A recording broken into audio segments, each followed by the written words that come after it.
From the historical Via Cortez and straight up Gray Skull Studio.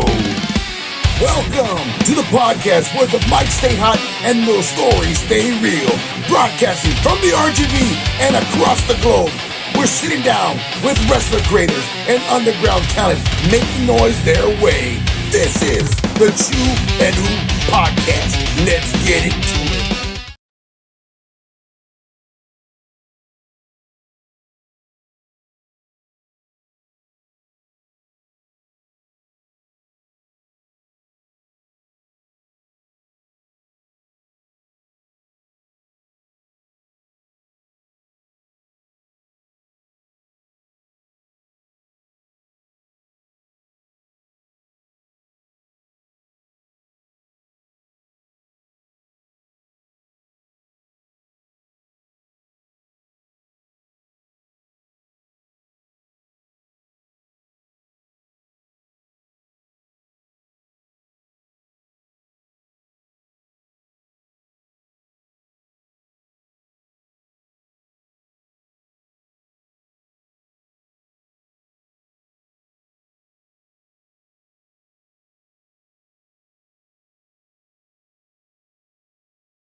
Is this so it became political, so I just like, man, um it just so happened I knew a couple of guys, and so I got what was his name? Well, I'm gonna let you in a little secret right now. Fortunately, everything we said right now in the beginning, we're not gonna get hit for it because that was an awful joke we just talked about. Thank God the sound was off, guys. If you didn't hear it, we're gonna pass by what we just said a few minutes ago about the whole. Yeah, let's just talk about the South Comic Con again. Micah saw me there and so forth. So we're talking to Ramsey. You're trying to get luchadores for Sunday. Luchador, right, for Sunday, for Sunday's event. Yeah. And so, politics being the way it is, I had to go around some people and stuff, and I finally got one guy is from Brownsville, Sarian or something, and then the other guy, he was from Lucha Underground. God, I feel bad 'cause I can't think of his name. I'm going. It's all good, man. Dragon or something like that. Anyway, but they put on a good match. Luckily, or not luckily, but coincidentally, or Mickey James was there at the actual Comic Con. Yes. Paige was there also. Mickey James came around to where we were at. And she's like, "Oh man, Rudy, I didn't know you were doing this." And so she sat there, and I had a couple of my students wrestling, and Micah was there, and so she sat down with them and told them what they needed to work on, and gave them some tips and stuff. And then the next day, Paige was there, and that's awesome, man. Yeah, man, that's she awesome. sat down next to me. So what happened with Mickey James was Drago and Cyrus. There you go. There you go. Exactly. Man, I feel bad because I couldn't think of their names, but And that's LWBW checking LWAW. I'm sorry, that's checking in with us right now. There's quite a few people jumping on here, so go ahead. Good. Thank you for tuning in. But Paige was so she was with us Sunday, and she was on Raw Monday.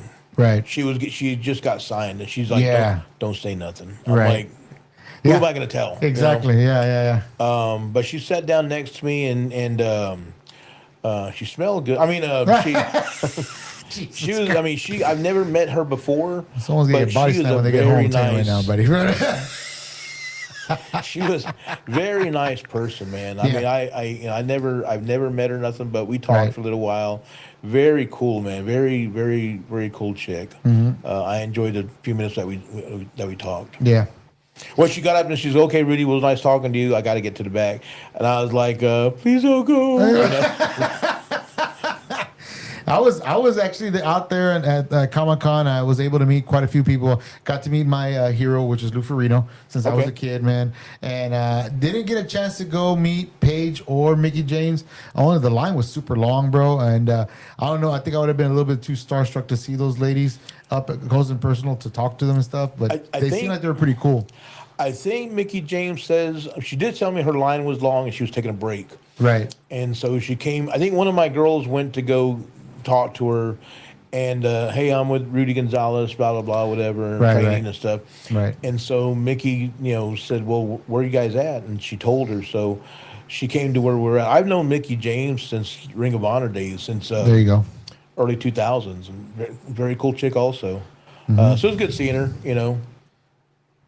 Yeah. Oh, I got people talking in here. What's the podcast about? Well, we're pretty much having a chit chat, talking to Mr. Rudy here about what's going on in his neck of the woods and all that good stuff with, let me see, I'm not sure if you can see that name up there. It's Mr. I'm very bad at reading, boss. I'm so sorry. I can't even, I see me. Talking about two older men that just can't see that far anymore, man. Yeah, I'm already old. need my provisional visions working here. But as far as the wrestling, we had talked about earlier. I was telling you earlier before we started the podcast. I had thought about you over the week, this past weekend on Sunday. We talked about this last time you were here with Micah, and we were talking about wrestlers that are in the business that kind of get looked over a little bit. They're coming. They're great wrestlers. They know what they're doing. Their technique's amazing, but they end up using them as somebody to push another person over. Right. So, and what made me cheer so loud is that two people on Sunday finally got their flowers that they deserve. One was Chad Gable, finally got the Intercontinental title. Good kid, yep. He finally got it in his hometown of Minnesota. Yep. And number two, Miss Chelsea Green. That one was awesome to watch, man. Looking back, I should have known. But I thought, because I think Tiffany Stratton was from that area. Yeah. So I thought she was going to win that match. But I mean, Chelsea Green, let's see what she can do. I mean, there's a lot of people that are pulling for her. Yeah. I think Michael Hayes made a comment. Yeah. And sometimes, I mean, this is what I was referring to was sometimes, like I know I do it. Sometimes people will say something just to see how you're going to react. Mm-hmm. Like Micah, and this burns her up. But I'll tell her, I don't think you can do it. Wow. And whatever, I don't think you can do it. And she'll just watch me. There you go. That's You're all. pretty much lighting a fire under them. That's what you want to do. And yeah. some people need that, man. I do that to my students a lot, man. It's maybe this is too much for you. I don't know, man. Maybe, and then guys start putting more of an effort. People start getting complacent, and so you have to challenge. I would appreciate if somebody, lit a fire under my butt. Yeah. So I think that's what Michael Hayes was kind of doing. Yeah. Well, knowing his character, the role play he plays through the years, being the Fleabirds and all that stuff, the way he likes to talk a lot of trash, and it was unreal. Yeah. Yeah. And I kind of have I don't know, I'm not part of the TV show or nothing, but I have my feelings that Unreal is part of the wrestling stuff. It's part of the work. Right. Right. But and they're opening the door to an extent. They're pulling back the curtain to an extent. And people see that and they're like, I knew it, But Yeah. they want you, and they want that reaction, Yeah. just to see what's going to happen, just see what you're going to do. I mean, no matter how you look at it, we have to keep something Yeah. hidden, Yeah, I got you. Yeah, I was seeing her finally climb that when they knocked her on the ladder. She was just hanging there. I was like, okay. And then who was at the top? It was the two Minnesota girls were up there going at it, wasn't it? Was it both of them up there going at it left and right? Was it them? I can't remember who it was. Tiffany Stratton. I don't know who the other one was. No, it was Charlotte and was it Jay? I don't. Man, I think it was them two fighting up on top of the ladder. Then Chelsea wakes up, goes straight up on top, and finally gets the belt. That was amazing. Yeah, that was the odd part, because usually there's like one of the ladder match scenes I remember is Chris Jericho got on the top of the ladder. Chris Jericho got Chris Benoit in some kind of hold, and they're laying on top of the very top of the ladder, and that takes a lot of balance, man. It's So just climb up there, and no one even challenged her or anything. She just climbed up there. She looked there for a second, and then she looked like she was surprised, like no one's going to come up here. And then she grabbed the belt, and the place went and exploded. Yeah, that was awesome. I mean, ladders itself, when they first introduced that to WWE, I was like, oof, this is going to be very interesting to watch. I'll tell you right now. If you don't, I mean, with anything, man, if you don't respect the furniture, it's gonna bite you, man. It's gonna do something. Like I think there was a spot with Joey Mercury, and he was bending over the ladder, and on the other end of the other end, I think Jeff Hardy did like some kind of move or something, and so the end where Joey Mercury was at popped up and shattered his face. Yeah, just messed him up. That was the end. I think that might have been the end of his career. Oh, that's right. That's right. I remember that one. Yeah. That's where.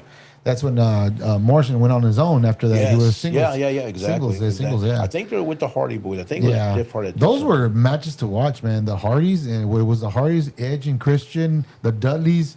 Those guys were, those matches, it was a must. I don't know how they do it, man. It's like I've done stuff where I'm trying to move stuff around, and I get my finger caught between it gets pinched in the ladder, and I'm like, and those guys are, they're going 100 miles an hour, for 30 minutes. You know? I hear you. I hear you, man. I hear you. I got, oh shoot, wrong one. Hold on a minute. Yeah, I'm really losing it today. Here you go. There you go, man. I am way off. I got Chu just pitched in his point of view. He goes, I like to say things to see how people react. Yeah, we know that. And I got a Jacinto saying that's what I like about Rudy. He's blunt with a person. Yeah, we've been talking about before the show. Yes, he is. He's very blunt. Well, you got to be, man. Especially with the kids today, man. They're, a lot of kids want everything sugar coated, and it's just not the way it is, man. Yeah. Nobody, Manny Fernandez, Telly, Dick Slater, none of those guys sugarcoated anything for me, and it made me a stronger individual. Right. And some of those guys, no one ever abused me. I think we talked about this before, but no one ever abused me, like, tried to beat me up or nothing. They were just, I was in a field with men. Right. And I'm 18, 19 years old, so I had to grow up, and they had their ways of talking to you. Like I had a match one time. I thought I had a good match, and I come to the back and I look at Manny and I'm like, "What do you think?" And Manny said, "Get your stuff and go to the front door. Go around the building, go to the front door, buy a ticket." Get a soda and a bag of popcorn and just watch the matches. Wow. Yeah. That's like, blunt. Oh, man. And I was like, oh, man. But I got you. I sat down next to him. I said, what did I do wrong? And he explained. He told me everything I did and whatever, and I learned. So here's a funny story. So several years later, we did a show, and Manny was there, and one of the younger guys wrestled, and me and Manny watched the match, and Manny was like, "This kid's a good kid. He's good looking. He just didn't. The guy was doing too much." Right. And so when the match is over, me and Manny jump to the dressing room, and we're standing there or whatever. And so the guy walks to the back, and he looks at me and goes, "What'd you think?" And I'm like, "Hey, not bad. That's Manny, though." And so he tells Manny, goes, "Hey, what'd you think, Manny?" And Manny said, "Man, you you ought to go around to the front door, buy a ticket." He used the same line on him as he did Yeah, on and when you. he said that, I looked at him like, don't do it, and watch the matches. And the dude was like, "Oh, well, F you, mother," and he just went off and got his stuff and walked out. I bet you're like, oh man, I thought that was especially just for me. No, man. And Manny looked at him and kind of like laughed, and he goes, "What'd I say wrong?" Shit. I'm like, "I don't know," And he goes, "He didn't do bad." I go, "Yeah, but you didn't tell him that, though." He goes, "Well, what am I supposed to say? Good match, good job. I'm not gonna kiss these kids' ass and whatever." Right. And so, like a couple months later, maybe a few weeks later, I saw the same guy, and he was like, "Where's your friend Manny at?" I'm like, "I don't know. He's in North Carolina, Georgia. I don't know where he's at." Right. And he goes, Is he always a jerk like that?" And I'm like, "What do you mean?" And then I remembered what happened. And he goes, Right. "Well, he didn't have to tell me whatever." I go, "Dude, he liked you." He goes, "What?" I go, we were sitting watching the match, dude, and the thing was that you were, twice the size of your opponent, and the guy's punching you, and you're falling down, and you're, it just you weren't wrestling to your size. You were wrestling down to his size. Right. And that's what Manny was trying to get at. He goes, "Why didn't he tell me that?" I'm like, "Well, he told me the same thing 20 years ago." And he's like, "What did you do?" I said, "Well,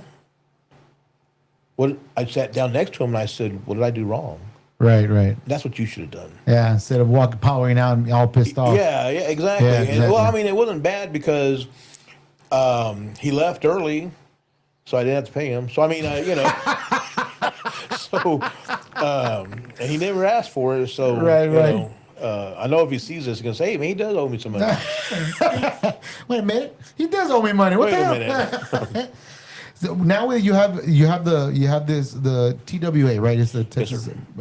You're structuring young gentlemen and women into the wrestling business. Is their structure still the same when Sean owned the business, or do you change it up a little bit? Everything. So when Sean started his school, me and him sat down, and we said, "This is how we're going to do it." And basically, it was give the kids respect. Back in the day when I started, you paid your money, and then whoever was the trainer guy would wear you out until you just didn't come back. Right. And so, and yes, I did some of that. That's just how it was back in the day. And when Sean started the school, we sat and talked about it. Jose Lothario was with us, and that's what Jose wanted. He said, "Let's just get him out of here. And me and Sean sat down by ourselves, and I said, "Look, why don't we treat this like a real school? If you go to school and you don't know 1 + 1, then they teach you what 1 + 1 is. Let's just guide them along, start from the basics, and." Sean said, "Good idea. Yeah, let's do that." And that's what we did. We never abused anybody. We never got physical with nobody. Nobody ever got physical with me, when I was breaking in. No one ever got physical with Sean when he was breaking in. So if that's not how we were treated, then we're not going to treat nobody that way either. Right. And to this day, I mean, I'll yell at them. Yeah, but I mean, I don't get in there and choke anybody out or, Right. like I think Hulk Hogan, his first day, the guy that trained him stomped on his ankle, broke his ankle Oh shit. just to get rid of him. But then once his ankle was healed, 6 months later, he came back. Right. So yeah, I mean, to me, that's just and I have guys that quit, but they quit on their terms, not because I beat them up or anything like Right, that. They right, quit right. because they realize, It's not for me, or yeah, it's just exactly, it's it's not just for not me, for man. me. This stuff's hard. Right. Some guy, what? I mean, it is what it is. But what I would prefer if a guy just walked up, and I respect him more that way anyway. If a guy walked up and said, "Hey, Mr. Gonzalez, hey Rudy, this isn't what I thought it was. It's not for me." Right. Rather than a lot of guys, they just don't show up. No, I hear You you. know, I hear yeah, you. and I think it's worse when you don't show up. When you come to a job or whatever it is, to a workplace, you come to train or work, whatever, and then there the first day, you show promise, and you say, you know what, I'm not even gonna show up the next day. I'm done. Yeah. It kind of I don't know, shortens you in a weird way. You know? So here's the story. So when I broke into wrestling, I wasn't making no money. I was helping with the ring and stuff. I wasn't making no money. And me and a friend of mine, his name was Victor, we needed money. We somehow or another, he got an apartment, or we both got an apartment, and rent was coming up. Right. So we both went to a job site. We both applied. The guy said, "Okay, you're hired." We were both 18, 19 years old. The guy said, "Okay, you're hired. First thing I want you guys to do is move those bags of cement from here to over there." And we had to like carry these. I don't know how much they weighed, 2 tons. I don't know. 50 pound bags of cement, whatever those bags weighed. We had to carry them and stack them up. Like I think the distance was maybe 20 yards. You're doing the Miyagi thing on it, pretty much, right? Yeah. And so there were no wheelbarrows or anything. So the guy told us just carry those bags, put them over. And there was a couple of other guys that were working with us.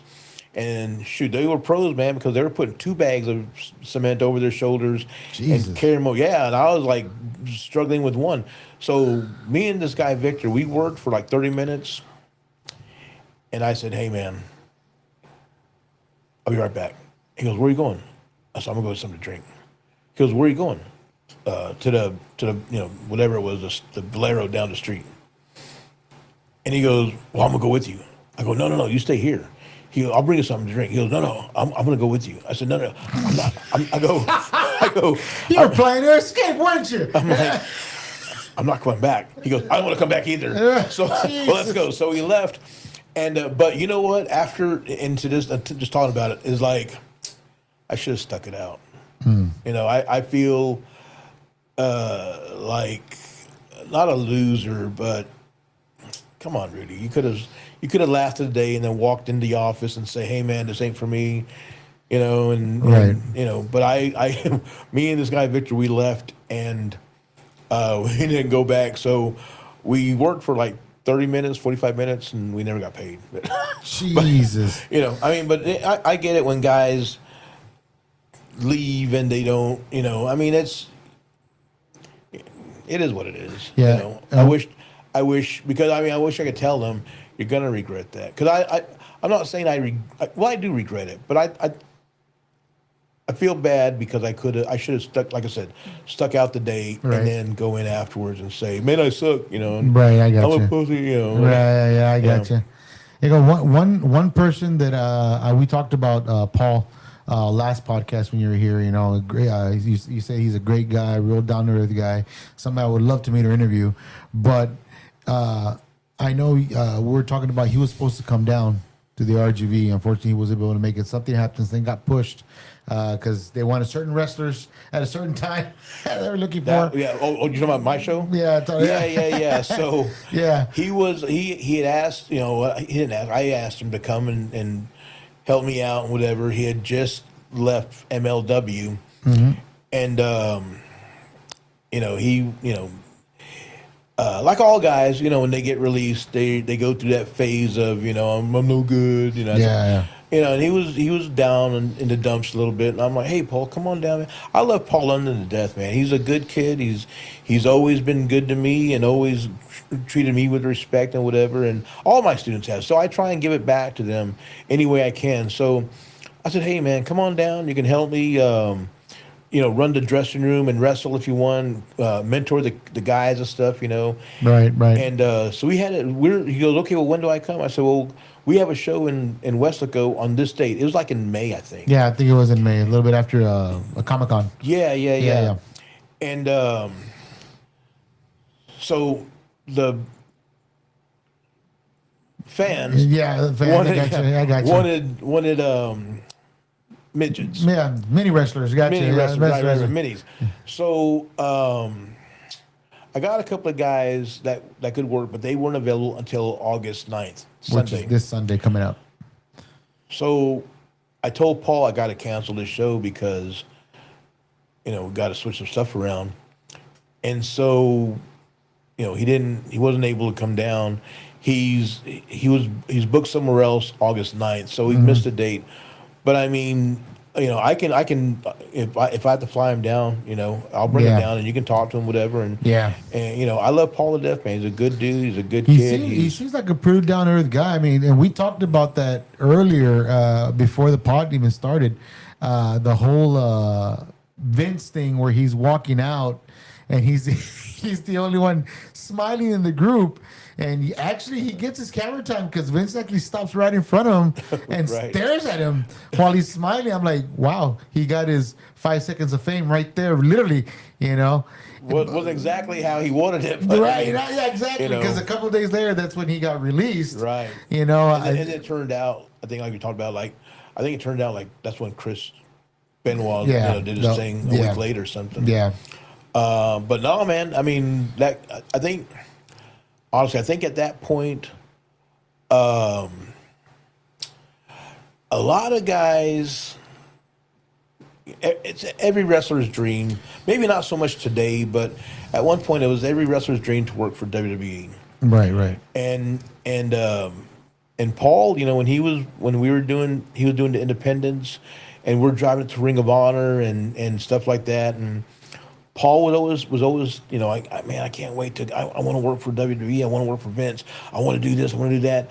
And I always told him, your time will come, man. Your time will come. Right. And he got signed. And then a little while after that, like maybe a month or maybe 2 months, it wasn't that long. They came through San Antonio. They came through Texas. Right. And so I went and I saw him. Hey, Paul, what's up? He goes, man. And he grabs my arm and go around between the trucks or whatever.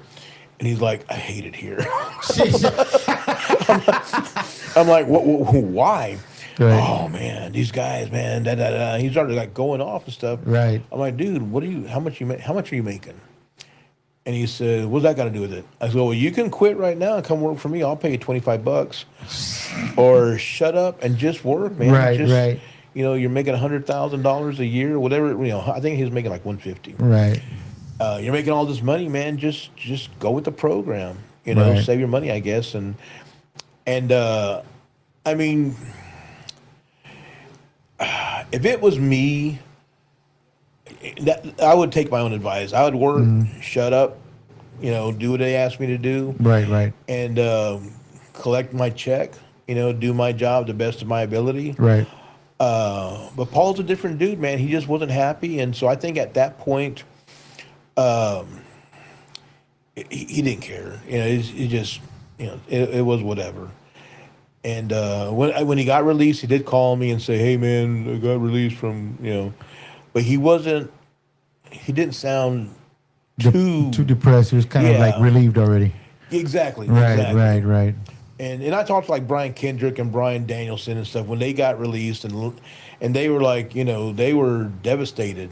When Lance got released, he was devastated. He got released because of drugs. Right. And so when Paul got released, it was more like a big weight was taken off of his shoulders. So, but yeah, I mean, I can. On the way home or whatever, I can message him. That'd be pretty cool, man, just to talk to him, man. And it didn't take long for this guy to pop up on our screen. Yes, Armando, el Pelacas Rivera, el Cacahuate, el Pulga, like I call him, el Foquito, the way I call him too.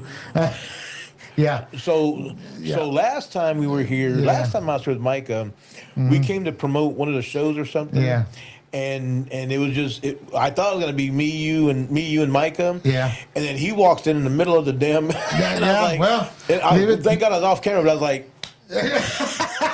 Well, he finally saw you on this one, so yes, Armando. By the way, dude, what the hell were you wearing in that promotional video you did for 3 Bad, bro? You wearing PJs now? Get out of here, man. Go to the Baby Gap, the gift card I gave you, and buy you some good PJs, bro. All right? Jesus Christ. Or that onesie shirt. You weren't even wearing that Two New Podcast onesie shirt that I bought you. You're not even wearing it, bro, and it fits you loose. Anyways, I got a Cookie Monster onesie that I wear every now and then.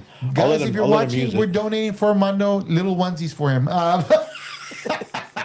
But anyways, if we take a short time out real quick and introduce some of our, only one sponsor now that we have. We are trickling down to one sponsor, and this is a great sponsor that's been sticking to us thick and thin. Big shout out to Casa de Reyes. Guys, you're looking for a new home, looking to get something built, remodeled, give them a call at 956-376-8372. Quality homes with quality service. These guys will work with you any way they can. They will not break the bank on you. They give you what is possible and what's doable with the budget you're on. Give them a call and let them know Chunu sent you. But anyways, it's the last time we were here, man. I know Mandito was here, and a lot of people were commenting like, "Ya, cállate la boca." Yeah, man, we're trying to talk about a damn show, and he's like talking about, "Hey, Rudy, remember back in the day?" Yeah. Like, man, hey, he's saying right now, "Sorry, Rudy." And I said, "Who invited Armando? Get out of here!" That's Jacinto. And then like saying, "Love you guys." And then like a little while before that, you had Nicky Fuego on here, right? And then he popped up on there. I'm like, man, and then he just. I tell you, I tried putting. You ever heard of Cal? Lime. Yeah. That usually keeps the fleas away. It doesn't work. He's immune to it. So you should put a thing of garlic above the door. I should. I think that might work. Chris saying, "Hey, Jacinto Rivera, leave Mando el Palacas Rivera alone." Jacinto's on there. Yeah, Jacinto's on there. Rivera, Nicky. Nicky's dad. You know, he was in the hospital for a while. Yes. Big shout out. And, I mean, he looks like he's doing a lot better, man. Yeah. I mean, he was. I knew there was something wrong with him, but I didn't know how bad. Right. And so he did his procedure, whatever, and then he sent me a message. I asked him how he was doing. He said, "I'm doing okay now. I'm on the road to recovery."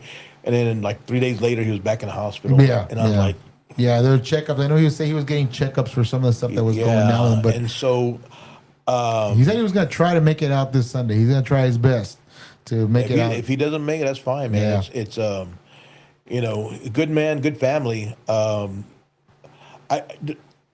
me personally. I'm not a GoFundMe guy for the wrestlers because they should have their own insurance. They should have their own right. But like I know, leading up to his hospital deal, his wife was making. I never got nothing, man. That kind of makes me mad. But his wife was making plates and stuff. Yeah, I think I ordered one plate off of him, man, and it was Look really at you, I didn't get good. nothing. We did a show, and he said, I'll have my wife send you some menudo. And I think Nikki brought some menudo.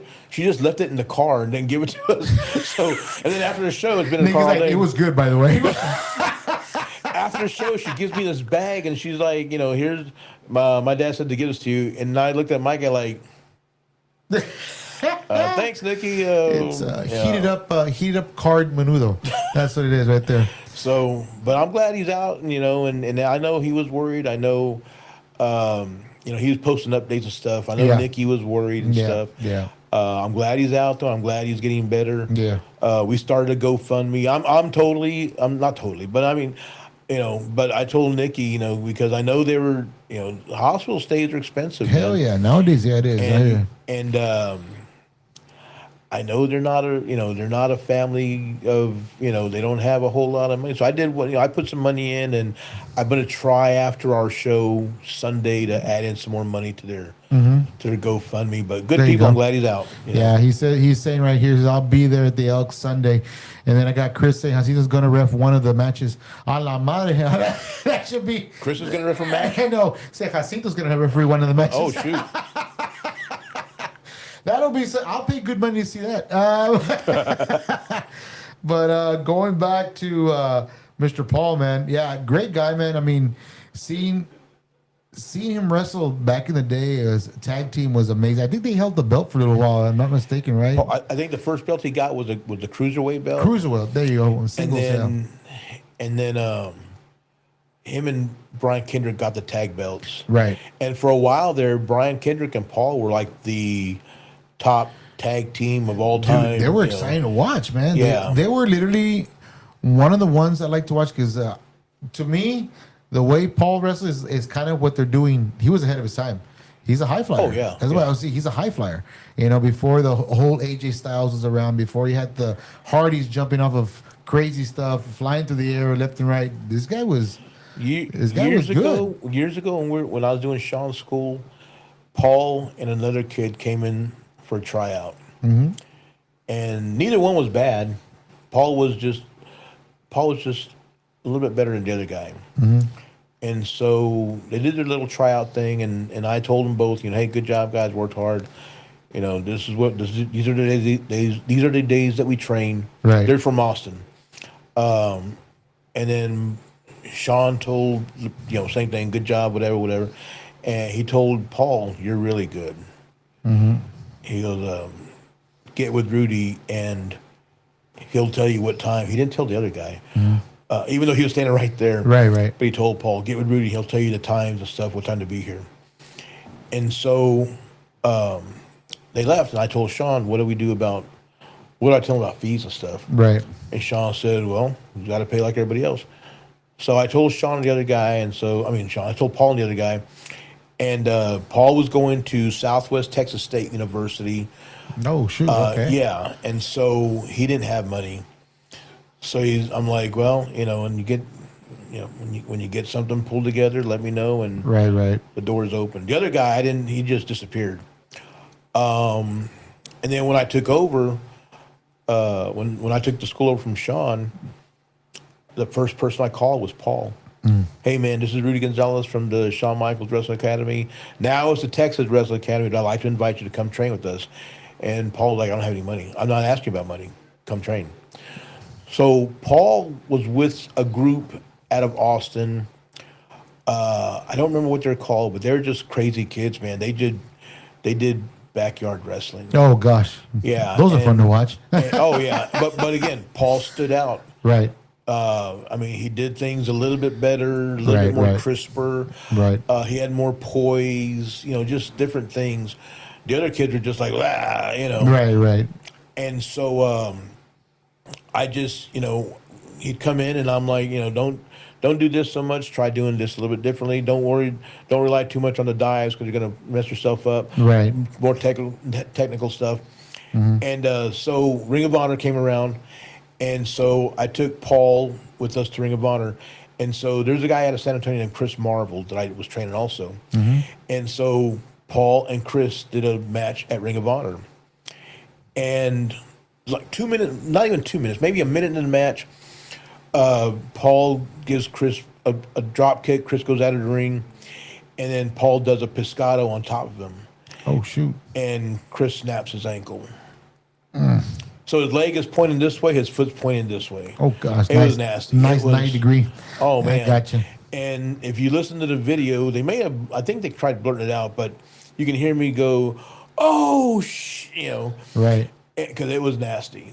Wow. And so that was it. And so Paul was a little frustrated because he only had a minute in the ring. We drive, it's like 20 hours or something. We drive, or 24 hours or whatever. We drive 24 hours and he had a 2-minute match.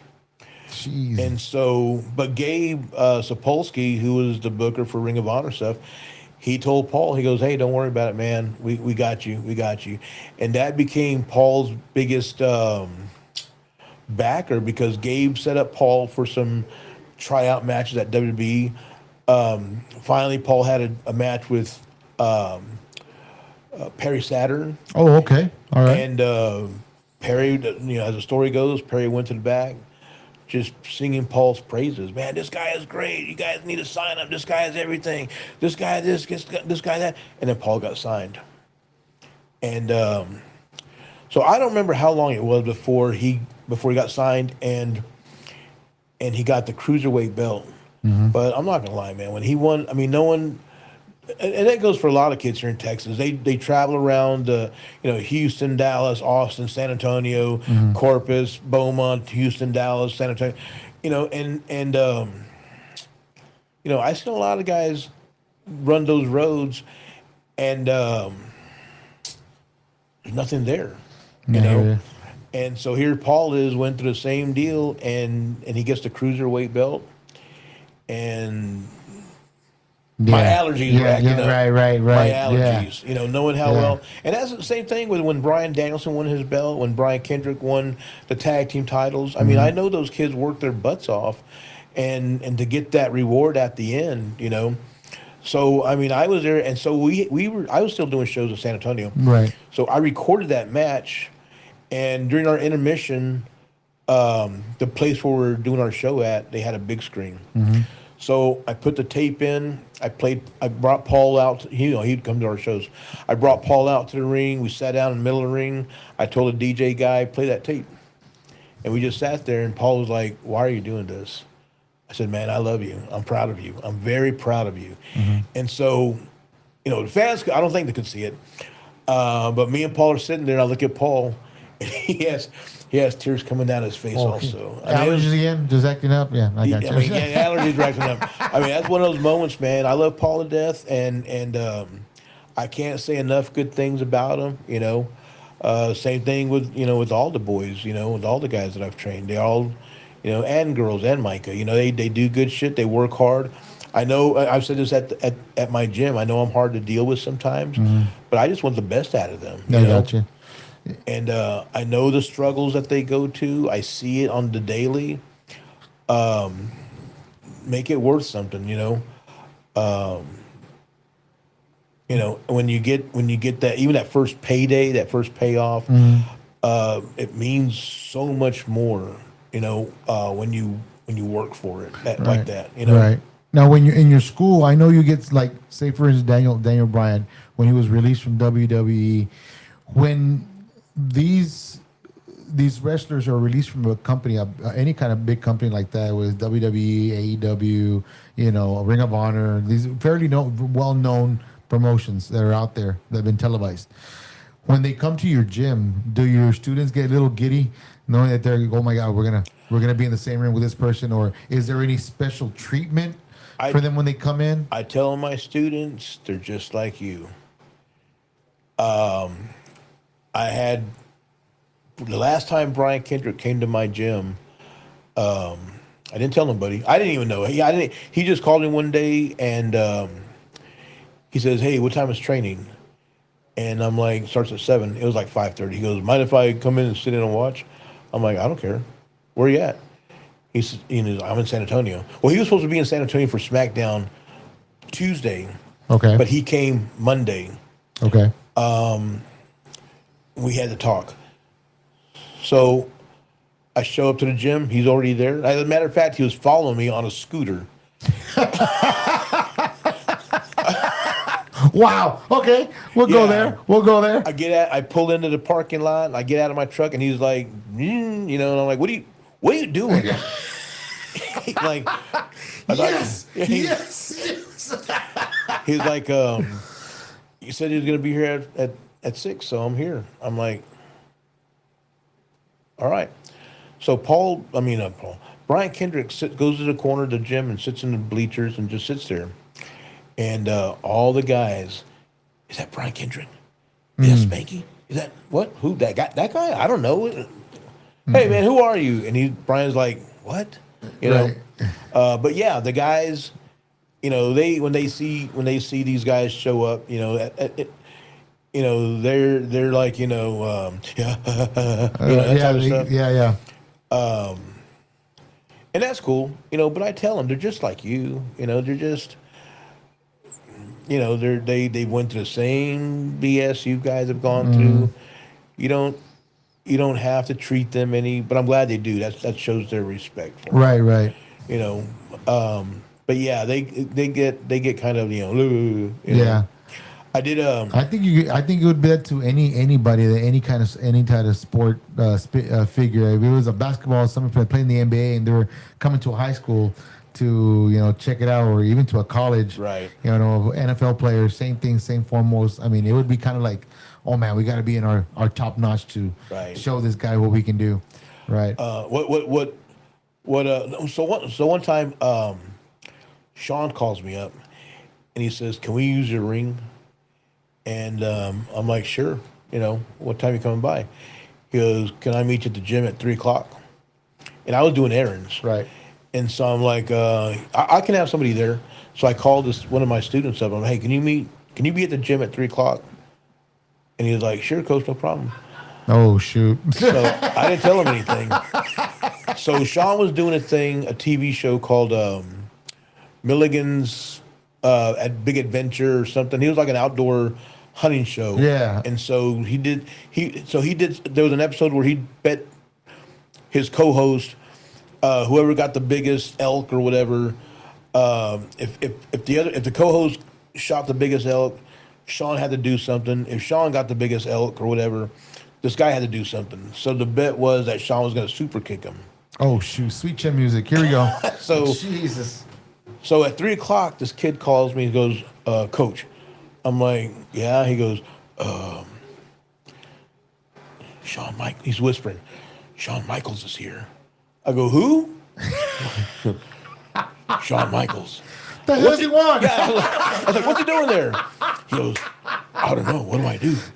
Tell him to get out of there. Tell him to leave. I don't know. Just I'll be there in a minute. So I drive up, and as soon as I walk in the door, this kid walks up, and he's over there talking to some guy. I don't know what he wants. So when Sean sees me, "Hey," and gave each other the bro hug. Right. There. And so this guy was like, "You knew he was going to be here?" I go, "Of course I knew he was going to be here." But he was like, I don't know what he's doing here. I don't know what he. Right. But what infuriates me though is like, I'll tell the guys, don't do this, don't do this, don't do this. Let me guess, the autograph, the pictures, and all that good stuff. No, just training wise. Right. Take a bump, tuck your chin, hit the ropes a certain way. Right. And I'll bring in, like this last week, I brought in Ricky Reyes, who's in Love Him to Death also. He was on Lucha Underground, have total respect for him, trained in Japan, was trained by Negro Casas, Antonio Inoki. I mean, he's a heavy hitter. Right. And so he'll come in and train with the guys and stuff, and he'll tell them the same thing that I tell them. I'll say, when you take your bump, tuck your chin. And they're like, oh, okay. Hit the ropes, do it this way. Do this, do this. And then Ricky Reyes says, take your bump, tuck your chin. And I see guys, I never knew that. Yeah. And I'm like, and this is knowledge has never been processed to me. And then he'll say, blah, blah, blah, whatever. Something exactly what I said 2 weeks ago. And now I look at their faces and they're like, I never knew that. Coach. This is somebody who was like, look, man, I told you the same thing. Exactly. And then, so it's gotten to where I kind of like laugh about it, but Micah gets furious. That's so disrespectful. They're disrespectful because they're acting like, and I'm like, just, it is what it is. Let them have it. Just let them have it. Yeah. You should put a video out. Look, I got beat up by JBL. Look at that. Right. One of those students did ask me, hey, Coach, I got something to ask you. I thought it was going to be like a wrestling question. Well, I guess it was. Were you the same guy that JBL kicked in the ass? And then you were telling my brother, he walked in, we were talking about wrestlers that you've wrestled. He said the Mountie actually cattle progged you. With a broomstick. With a broomstick. With aluminum edges on both ends. Yep. That's what it was. He was supposed to, what do you say? He's supposed to touch. So the instructions were he's going to beat you, blah, blah, blah, blah, blah. I think he handcuffed me to the ropes. And then he's going to get the cattle prod. He's going to get the cattle prod, and when he touches you with it, you gotta don't rely on the guy, the sound guy, because he may be off. But as soon as he touches you with it, you gotta, like you're being shocked. And so, okay. So he didn't touch me with it. He like jabbed me. So for a second, I did go, like, oh shit. And then they're like, oh, I gotta keep going. and then you do hear the exactly. and it was a little off, and I could hear somebody in the front rows or whatever. Oh, that's bullshit. In the back of your mind, you want to yell, "Do it right on time, you stupid idiot!" Yeah. Out of the years, I mean, going back, I mean, doing the wrestling thing back in the day when you were wrestling with, at the time was WWF, not WWE. Was there a certain wrestler that you like? It was not. I want to say, well, yeah, you can use the word. It was an honor to wrestle him or be in the same ring, and at the same time, was there one in particular, that one match that you said, "Damn, man, if I can go back and do it again, I would do it again"? Chavo Guerrero. Oh, really? Chavo treated me like a younger brother. I've come across guys who are like, Chavo was an asshole. Chavo was always nice to me. I mean, and one day we're doing TV. It wasn't even for WWF. It was for Texas All Star Wrestling, and we're doing TV. And Chavo said, "It's me and you, bro." And I'm like, "Oh shit, okay." And the whole match, I'm just like, just Right. doing what he says. I gave very little input. I gave very little response to anything. It was one of my worst matches, but it also, I mean, I learned so much from being in the ring with Chavo. We had one match. We had two. Yeah, we had one match. If I could get that match back, I'd love it. Yeah. I actually met him by accident. I'm not sure if I told you the story when you were here last time. I met him by accident. This was in WrestleMania in New Orleans. It was me and a couple of other buddies of mine. We got together. We got out there, and I know, oh no, not this story again. But it's a memorable moment. Walking the streets, we're walking down through Bourbon Street, and then all of a sudden, I bump into somebody, like literally, like, boom, chest to chest. And I reach out and I grab his arms, and he grabbed my shoulders. I'm like, whoa! And I wasn't even paying attention. And I was like, bro, you okay? I'm all right. He goes, all right, man, you be safe. I tell him, yeah, you too, brother. All right, man, you take it easy. And I just walk away. My buddy is looking at me and goes, dude, did you realize you just bumped into? I go, what? Turn around, you idiot. I turn around. Chavo Guerrero. I'm like, oh my God, did I just bump into? And what I'll say today, and I mean it, wrestling royalty. I go, did you just bump into this guy? Holy moly. And I like, first thing wanted to go through my mind was, hey, give me an autograph. But I go, you know what? I'm not going to cause a hysteria here, because not many people, they didn't recognize him when he was walking the street. He had his hands full. He was trying to get this young lady back to her hotel room so she can rest off, because she had been probably just a little harder than what any other person would do. Right. Well, later when we're driving back, we're trying to, who was that girl that she was with, man? We're trying to estimate who she was and everything. Sure enough, thanks to me and my buddy, we started doing back work and everything, trying to be Eddie Guerrero's daughter. Oh, wow. And I was like, whoa, wait a minute. I go, you mean we were in family royalty and presence? I'm like, wow. But it was something that, to me, to this day, is like a surreal. You know, I wish I can go back that again and just like really like, hey, bro, big fan, man, love what you do. And, you know, really miss Eddie, man. And oh God, there's so much stuff I want to tell him, but it's just something of a spare moment. It just happens, and you know, it's gone real quick. Chavo was one of those tough love guys.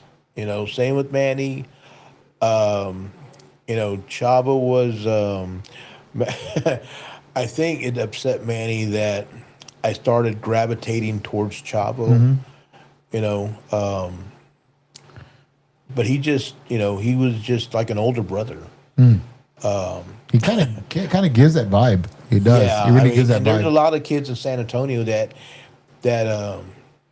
he worked with that will say the same thing. They love Chavo, and you know, he had his demons. He had, you know, he had some issues, but you know, when I Chavo called me. Chavo called me one time, like around 11 o'clock at night, and he was just like, "Hey, bro, just want to tell you I love you, and you know, hope everything's going good," and you know, on, and we talked for a while, and then a month later, he passed away. He called me from from whatever hospital he was at. He just never told me. And he was having issues, I guess, with his liver or something. But when I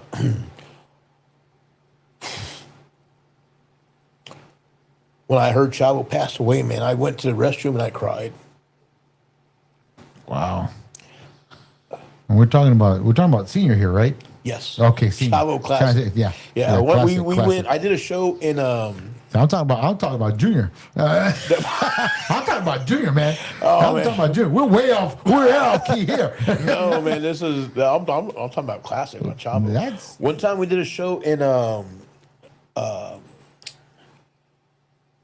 We're outside of Bandera, Texas. At the time, he was a school teacher in Bandera, Texas, and we did a show. Nelson City. And when the show was over, when the show wasn't even over yet, it was like we're going into the main event. And Chavo walks in, hey, Cabron. He always called me Cabron. Hey, Cabron, how come you didn't call me? And I'm like, for what? Well, I could still cook, brother. I can still cook. I could have gone to the main event. Put me in. The main event's already in the ring. Put me in. I'll go. I got my stuff all changed. No, man, sit down. I don't need you to wrestle, man. You're cool. Right. So the show's over, and we took the ring down, and so Chavo was like, so what are you gonna do now? I said, go home.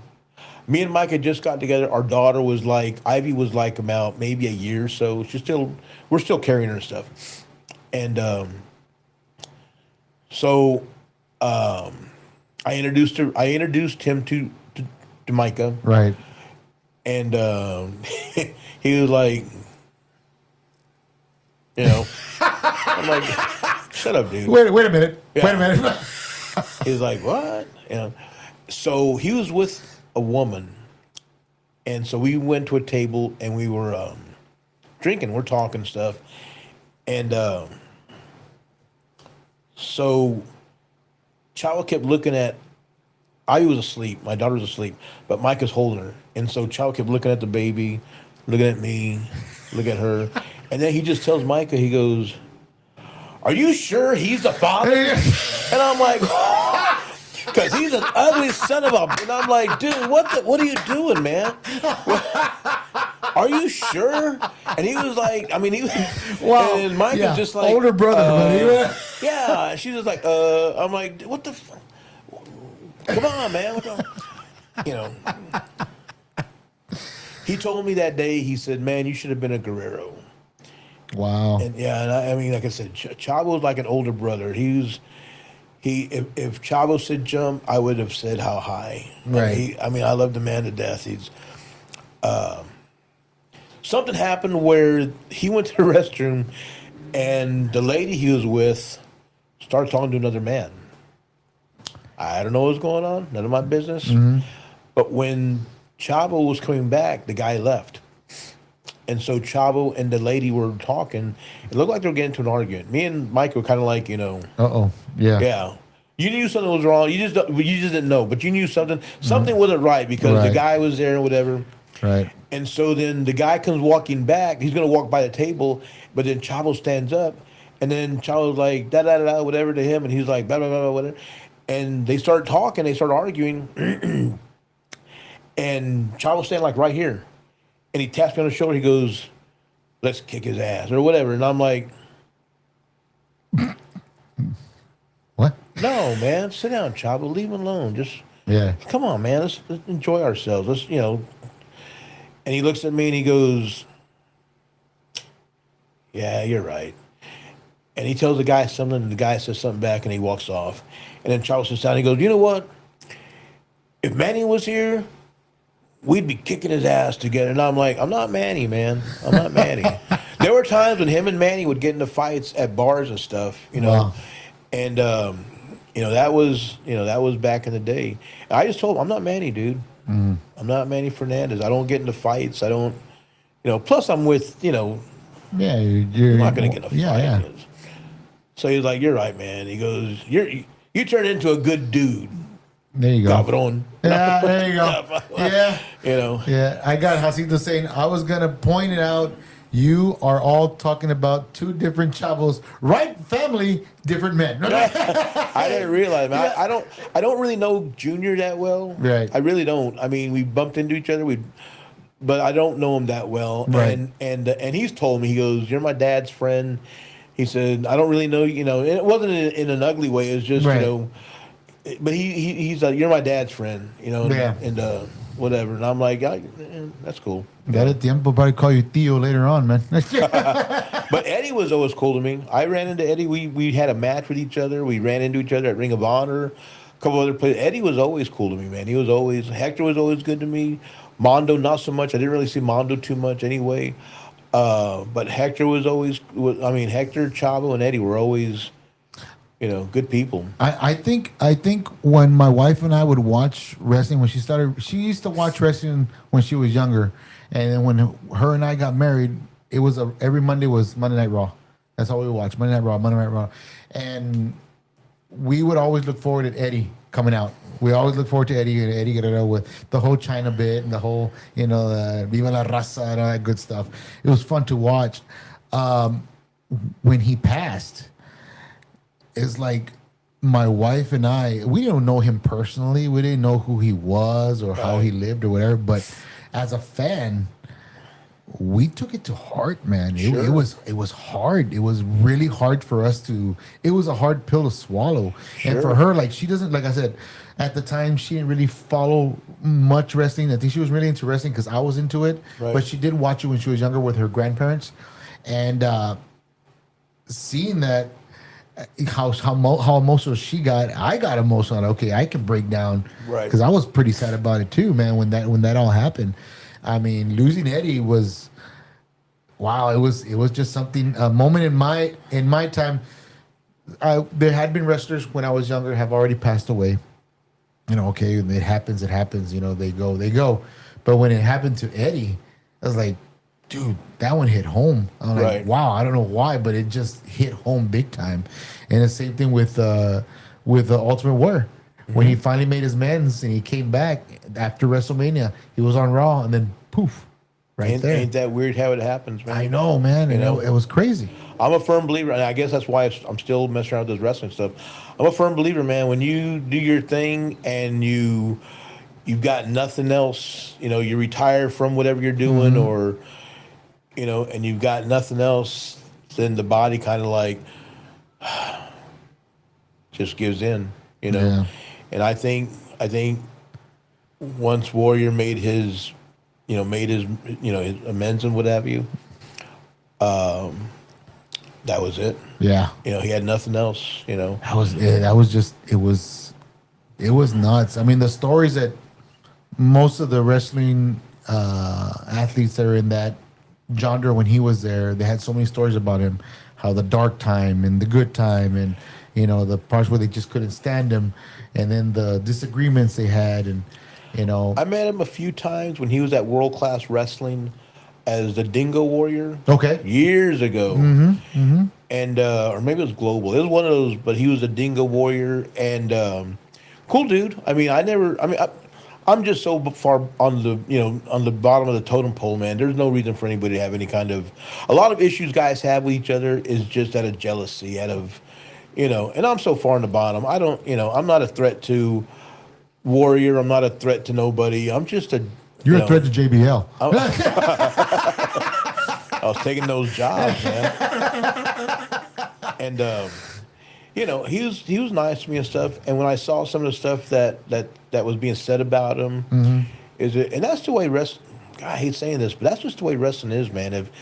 If these guys want to bury you, yeah, they'll bury you. Exactly. Whether it's true or not. Yeah. And I'm not saying everything that they said about him was true or not true, but then the video came out. There was some kind of Ultimate Warrior video or something. Everybody was trying to trash him. So Yeah. and then there was a period there where everybody all of a sudden they loved him. But then you read stuff, you hear stuff later on, like Kamala wasn't getting paydays like Undertaker was, and he wasn't making as much money. But Ultimate Warrior was giving him money to help him get a hotel room or buy food, stuff like that. You hear stuff like that, and it's like, that's the guy that I knew. Okay. know, Okay. all the other stuff, I was like, he had a shitty attitude. There's a lot of guys with shitty attitudes, Yeah. and I mean, it comes with the territory, man. I mean, it comes exactly, with the territory. exactly. When Sean was on top, when he was doing his thing, there was a lot of people that said, Shawn Michaels has a shitty attitude, whatever.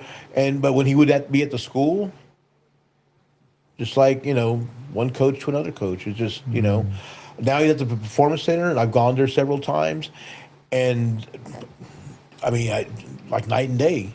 Right. I mean, everybody has their whatever you want to call Everybody it. has their skeletons in their closet, pretty Yeah. much. Yeah, I got you.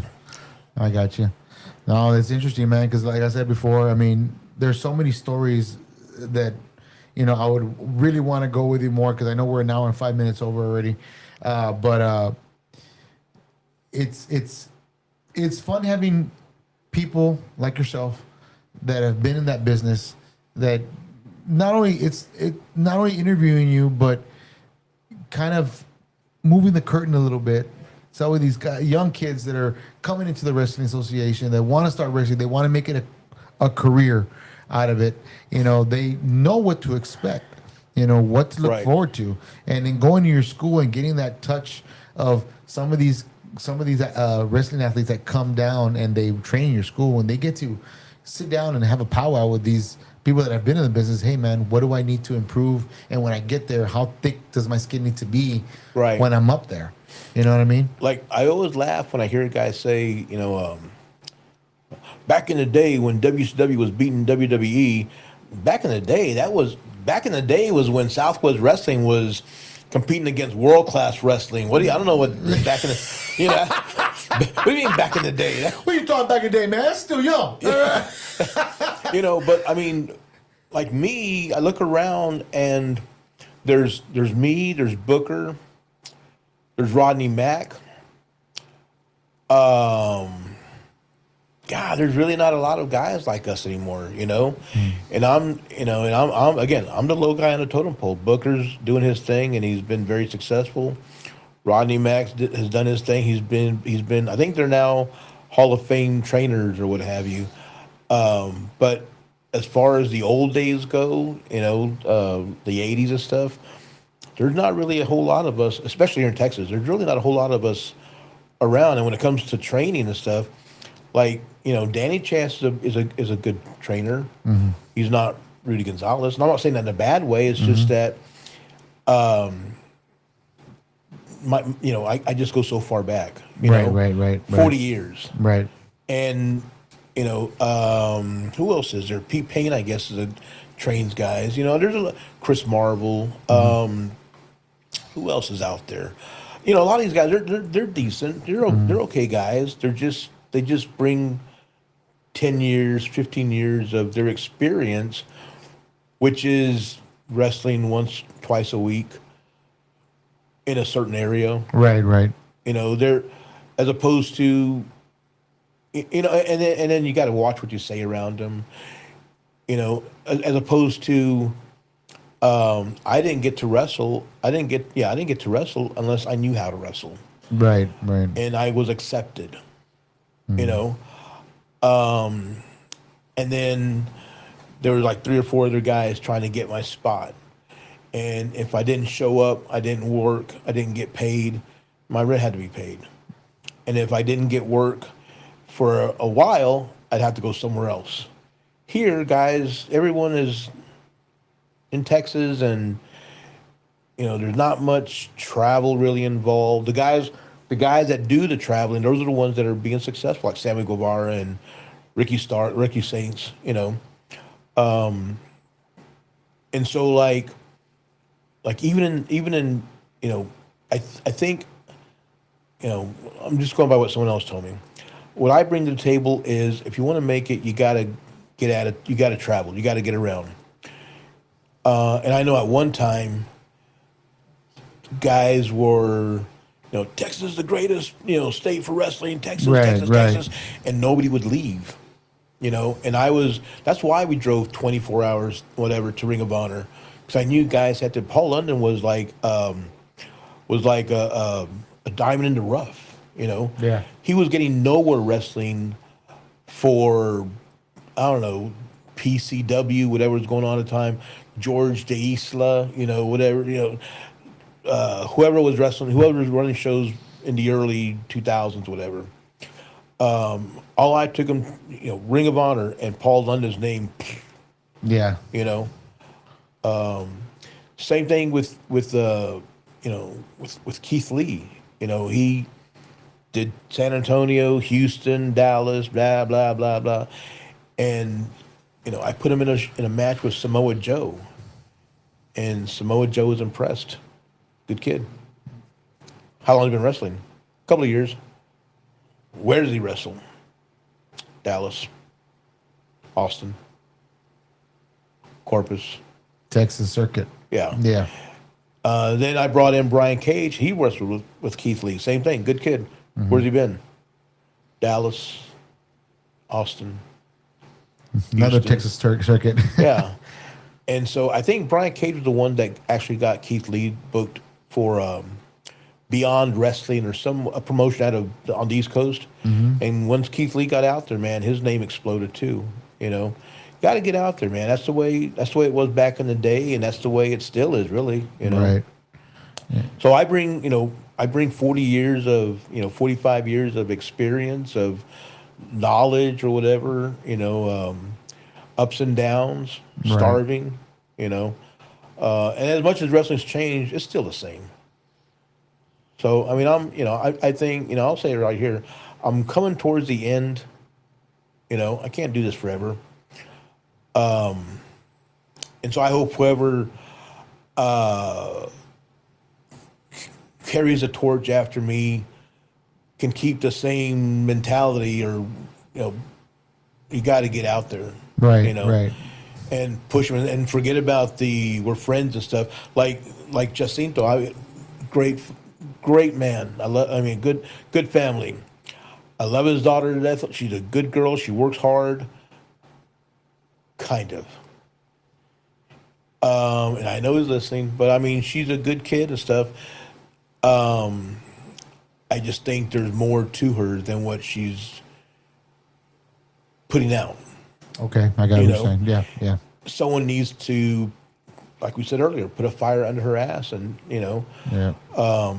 And I've been around. Raquel Rodriguez is from. Big shout out to Raquel, man. Raquel, she's from. Man, what town is it? I always La forget. Feria. La Feria. There you go. There was a girl, Vicky Vento. She was from La Feria also.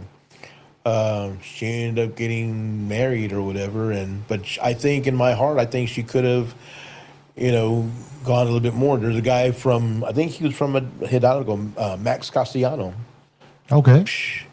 The dude is he's it, man.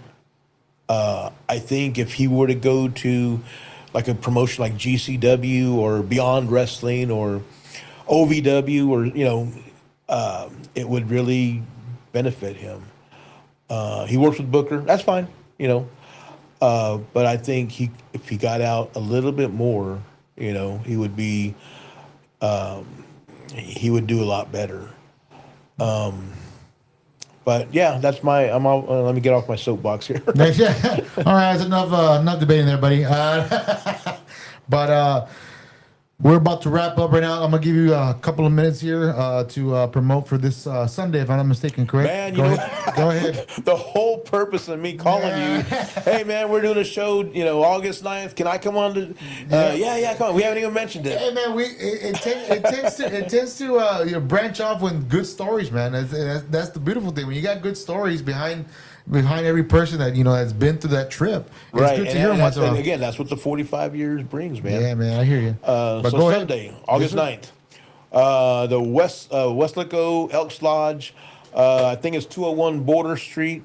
We're going to be there 5 o'clock bell time, and we're done by 7 o'clock or so. So if there's any other promotions going on around the valley down here in Westlaco or the tower or whatever, by all means, attend those shows and support the local wrestling scene. We've got the New Texas heavyweight champion, our version, which is Kiki Caballero. Oh shoot, here we go. Man, he's money, man. I'm telling There you. Nikki Fuego will be there. I've said it before. She's going to school in Austin, so her wrestling days have kind of dwindled down a little bit, and that's fine. She's bettering herself by getting an education. Yeah. So she has something to fall back on. Right. Micah will be there. WoW superhero Sylvia Sanchez will be there. Special attraction, which is the reason why we moved our show from May to August 9th. The minis. We have the minis.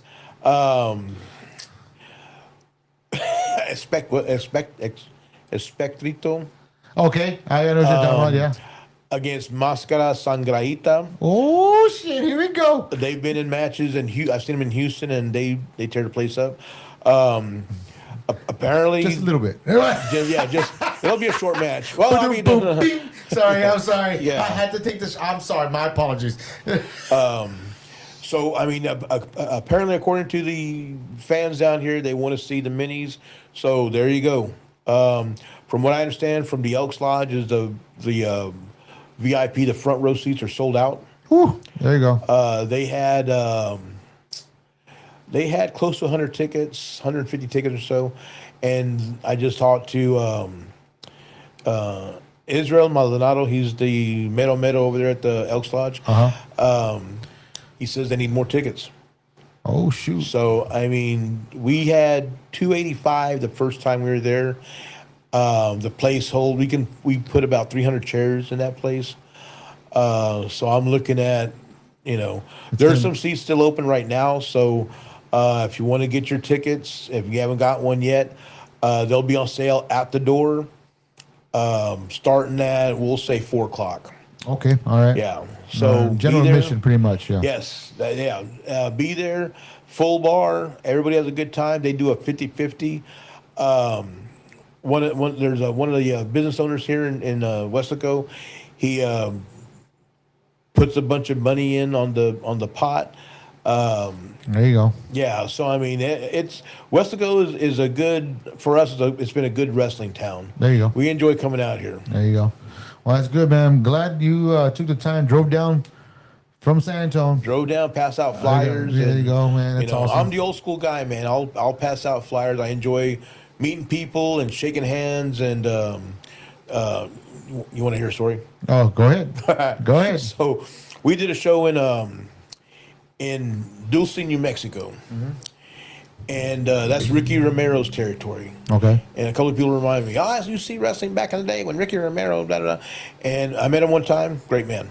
So I come up to this lady, and, I tell everybody the same thing. Hey, you like wrestling? And, yeah, what you got? And I'll give them a flyer, and they may ask some questions or just say thanks, and I move on. So I asked this lady, you like wrestling? And she said, I hate it. Oh, shoot. Yeah. I'm like, all right. And she goes, what do you got there? And I'm like, I'm passing out some flyers. We're doing a wrestling show a couple of weeks here in Dulce, whatever. And she says, can I see one of those? And I'm like, all right. So I show it to her, and I give it to her, and I walk off. And she goes, how much are tickets? And I'm like, I thought you said you hate it. I was about to say, didn't you just say, you know what? So $10. When is it? And so she starts asking all these questions, and I think she was there at the show.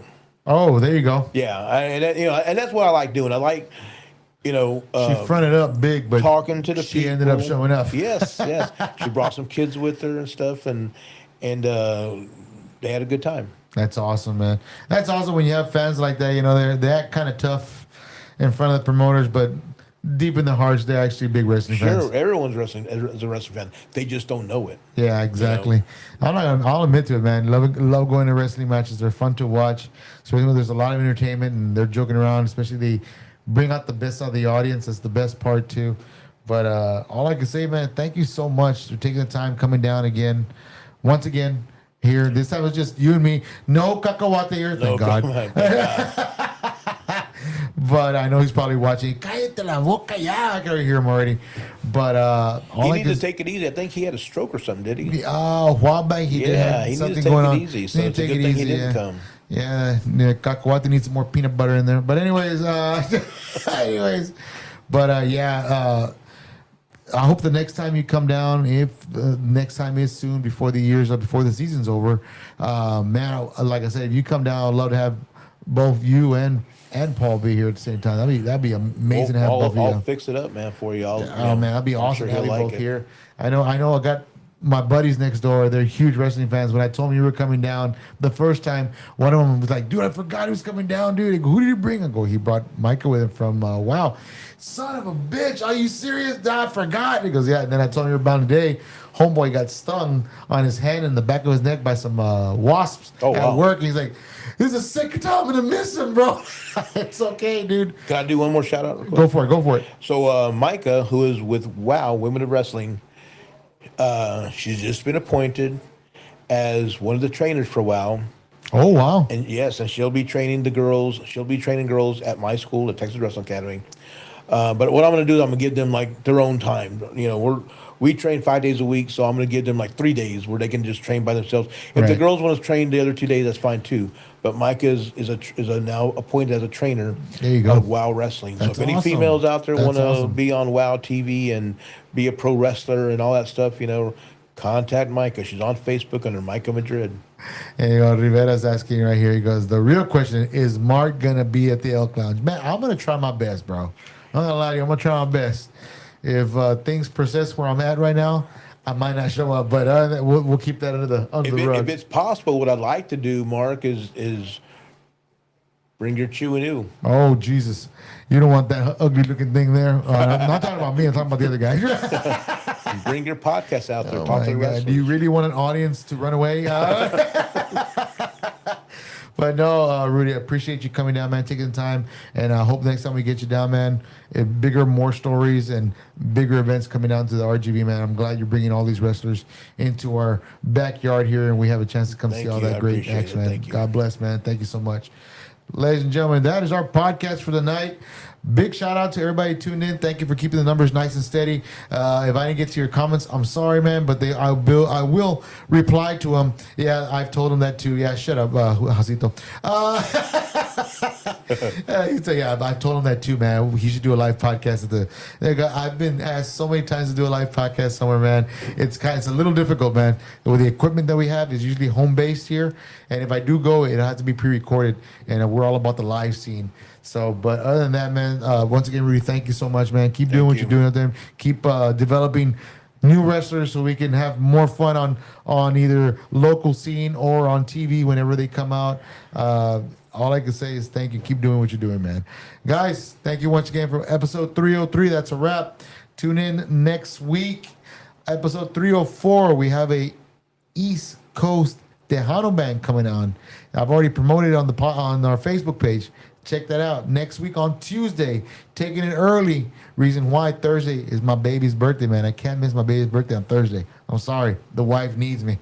You know, she doesn't really need me, but I need to be there. I need her. But guys, ladies and gentlemen, thank you so much for tuning in. And like always, laters, guys. Peace out. Peace. Let me get that graphic. I didn't have it set up. Laters, guys.